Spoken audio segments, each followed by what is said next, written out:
I had promised myself I was never going to go to school in Kentucky because Indiana and Kentucky are big rivals as far as states go, and I was going to be a Hoosier and I was going to go to school in Indiana.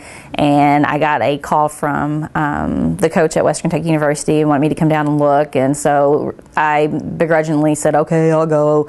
And I came down here and I absolutely fell in love with the campus.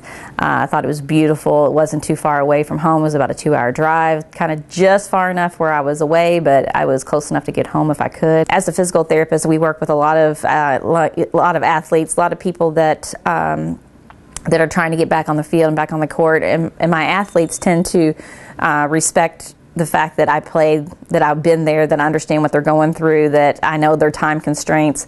I think that's the biggest thing that's helped me through my job. My senior year, before I came to Western, I started with some shoulder pain, and so I did physical therapy in my hometown, came to Western, and it just never really got much better. I was out for about 3 months rehabbing that, and I kind of did that rehab on my own. At that point, there was no therapist to help me along, and the athletic trainer just kind of said, okay, this is what you need to do while you're home, and then come back, and this is how you'll be. And I just thought that was odd that we didn't have anybody to direct us more than that, especially at a Division I university. I had surgery at Kleinert & Coots out of Louisville and had my first rib resected and 2 muscles out of my neck. And that took care of my thoracic outlet syndrome. Once I got that corrected, I played my junior year and had a great season and was able to play. But with all those injuries, that's why I went ahead and applied at a PT school, and I was ready to take care of not only other people's ailments, but I was ready to get rid of my own pain as well.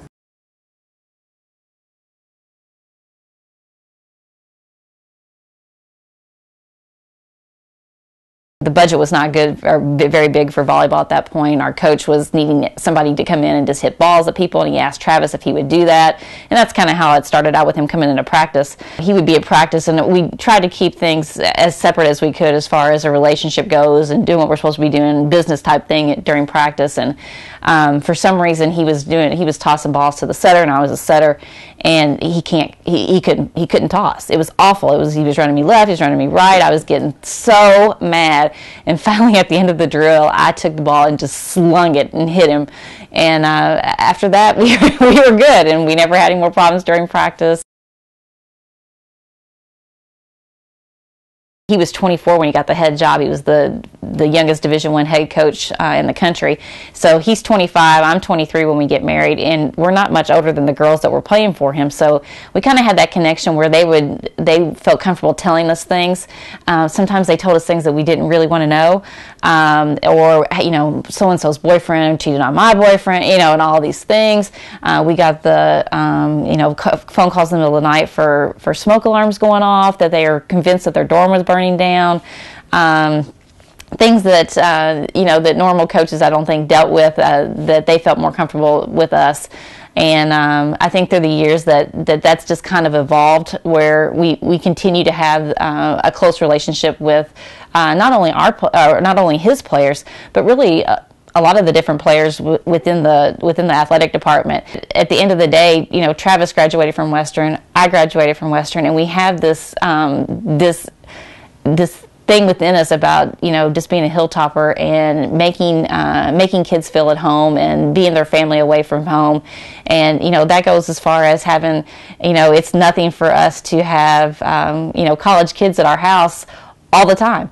We'll have kids come over just because they want to watch the basketball game with us. We'll have kids come over because my neck hurts and I got a headache. Can you work on my head so I can get my studies done?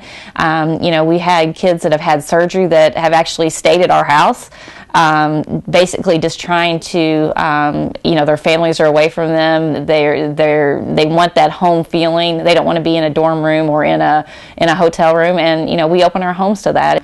I think the parents get a little bit of relief knowing that Travis and I, will take care of them. And it's not just the volleyball players. Of course, the volleyball players, we take care of them as well. But we've really opened ourselves up to all the different teams. I mean, we've had soccer players that, have gone through multiple surgeries, and just the connection that I've made with them as far as therapy and doing all their therapy, that they feel comfortable enough that they've stayed here. And I think that it would be special that if that happened just for volleyball players, but I think it's unique in that it happens for any athlete.